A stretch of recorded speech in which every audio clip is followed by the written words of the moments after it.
Here we go again, folks. I told you to strap in and strap on because this isn't ending anytime soon. If anything, it's going to get worse. We are, of course, talking about another Nintendo Switch 2 story, but this one is starting to gain steam online because of the fact that, well, this is a developer of a game coming out and saying that their game is coming to the Nintendo Switch 2 or the Nintendo Switch successor, whatever you want to call it, 'cause start spreading the news. I'm leaving today. I want to be a part of it. Switch 2, Switch 2. And I've seen a lot of different opinions about this online, and I just want to share my opinions. I'm not trying to upset anyone or the developers or anyone involved in this situation, whether you reported on it or talked about it or whatever, but I just see things in a very different perspective than others do. So let's go ahead and jump into the story here. It's coming to us from, once again, from Twitter, from Revo Gamers. Now, I'm not familiar with Revo Gamers, but they do have a website here. Revo, let's zoom in, not zoom out there, RGT.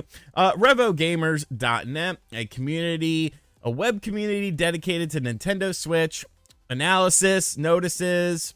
I'm not gonna try to translate this. I took 3 years of Spanish 1 and 2 in high school, and I cheated off the girl next to me the whole time, and when I got to Spanish 3, she wasn't in my class, so I failed. But here is a rough translation of a tweet that they put out. Tamarindos freaking Diner, the next from Celery Emblem, responsible for the brilliant Babos Mausoleum, just rolls right off the tongue there, will come to Nintendo Switch and also to its successor, as its creator has confirmed to us. Now, I'm sure Tamarindo's freaking Diner isn't at the top of your wish list for games, but looking at it, I don't hate it. Obviously, very Rocco's Modern Life inspired there. Obviously it's just Rocco's Modern Life logo here. Looking at the game itself, like, it's a weird game. It's obviously, a Burton-esque, 90s-esque sort of vibe to it, where there's just lots of weird things going on, a weird art style that I kind of dig it, honestly. I don't think it's bad. Obviously, some creepy characters there, a weird haunted mansion, and there's a guy chasing us, and we have a pizza meter as well. It hits all the standards 90s tropes that you would expect. And another picture here, you can see that there's like weird filters on the game and all this sort of stuff. But this is starting to pick up steam online just because of the fact that it says its creator has confirmed to us, the developer of the game, that is Celery Emblem, is bringing this to its next Nintendo system. Now, scrolling right along here, Jake Steinberg from Game Explain Spain, I guess they have a... Oh no, he just speaks Spanish. I'm sorry. Jake Steinberg, the Spanish speaking man. This man, he graduated. He finished Spanish 3. Hello, Jake from Game Explain. I just want to confirm, did the developer really mention the Nintendo Switch successor? To which the developer says, Hola, aquí Jake de Spain. Sí, of course, meaning yes, for those of you who did not pass Spanish 1 and 2. So this is a developer saying that this game, Tamarindo's, whatever it's called, freaking Diner, is coming to the Nintendo Switch 2. Now, saying something is, of course, very interesting because we've heard stuff like this before, and I can't help but feel that maybe it's kind of putting the cart before the horse. And what do I mean by that? Well, let's go to some more information here, because the amazing Babos Mausoleum Grindhouse Edition, Country of Woods and Creepy Tales, did indeed come out for the standard Nintendo Switch. This was the amazing game that Revo Gamers was talking about on their website here. It did not have enough scores for a Metacritic score, but it did get 2 scores, an 80 and a 69. So, not terrible stuff here. But with only 4 scores, this kind of leads me to believe that maybe this developer isn't super high on like Nintendo's list of developers to get information out there too. Once again, no disrespect, just calling a spade a spade. We have one user review that has it at a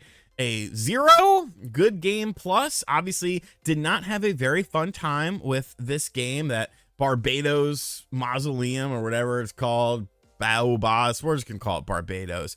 So, you know, now I'm kind of a little bit skeptical here. Well, let's dig a little bit deeper, because this developer has actually made another game that we can show and talk about. And maybe this is like the crowning achievement game. Maybe this is the game that, you know, really brought them to prominence and stuff like that. Well, let's take a look at that. We have the, God, what is it with these names?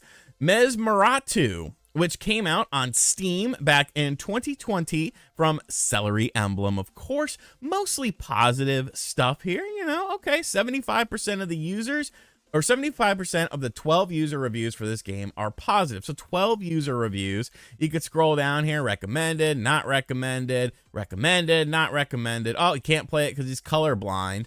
You know who else is colorblind? Nate the Hate. And I like to play games against him and use his colorblindness against him to cheat, because it's not about a fair game, it's about winning. And when I play a game, I want to win. So Celery Emblem here, you know, they have these games. They have Montezuma's Revenge, they have Barbados Mausoleum, but these are the games that they have made. So we have to go back to our main question here. And this is the question that everyone who's talking about this should be asking from the jump. How do you know your game is coming to the next Nintendo system?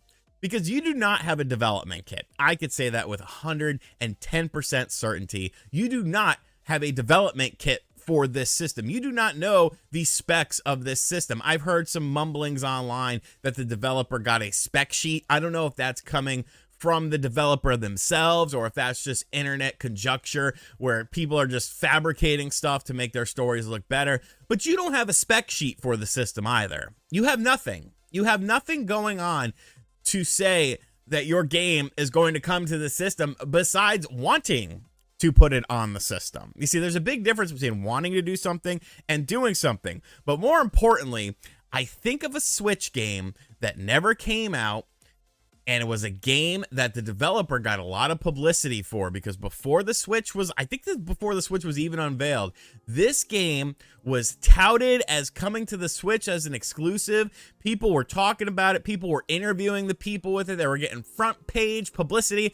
I, of course, am talking about Seasons of Heaven. If you've been following the Nintendo Switch for a while, you would know all about this, what this is, and all that sort of stuff with it. Here's the official trailer over on IGN's website here. 240,000 views 6 years ago. This was like the first game for the Switch that was kind of showcased.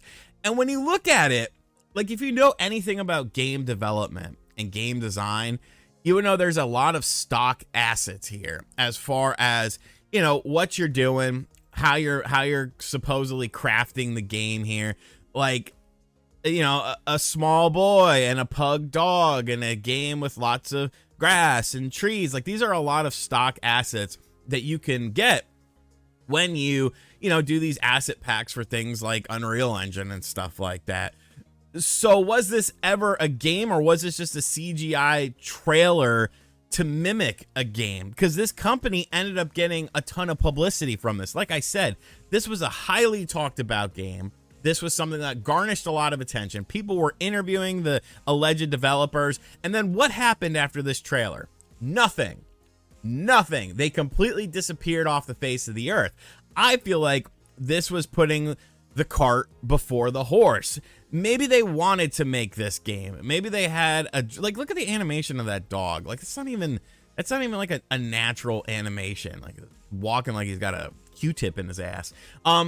Maybe they wanted to put a game on the Switch, but they didn't quite have the tools, the resources, or the ability to do it. But because they announced their game so early as coming to the system, they got a lot of publicity, and a lot of people got excited for this, and they got more eyes on their product than they probably ever had before. Let me just ask you this question. Have you ever heard of the Montezuma game, or whatever it was called, before this video? Have you ever heard of Barbados Dinner? I'm sorry, I don't remember the names because they're not really good names for me. But have you ever heard of those games before this video? No, you haven't. So what do I think this is? I think this is putting the cart before the horse. Sure, the game might end up coming out on the next Nintendo Switch console. I mean, there's always a chance of it, but it's not like this developer, Celery Games, has a dev kit or a spec sheet or any more information than 99% of developers out there, because obviously there's a hierarchy of who gets a dev kit, who gets the inside information and stuff like that. Because if they had a dev kit, guess what? They pretty much broke NDA by saying their game is coming to the system before the system is announced. So this is really a nothing story. If you see somebody talking about it, be sure to reference this video or send them this video and be like, hey, this is nothing. This is nothing. But I feel like I have to come along and clarify stuff. You got jerk offs like John Spawnwave. It's probably going to be his title for tomorrow's Newswave video on Monday. I'm telling you, look out for it. Unless I did some psychology here on him and now he's going to change it because I buried him again. Let me know what you think of this in the comments section down below. Do you think this is much ado about nothing? Because I honestly do. And as always, guys, thank you for checking out this video. If you're new to the channel, be sure to hit that subscribe button, like, comment, and share. Hit that bell as well. And as always, catch you guys on the next video. Later.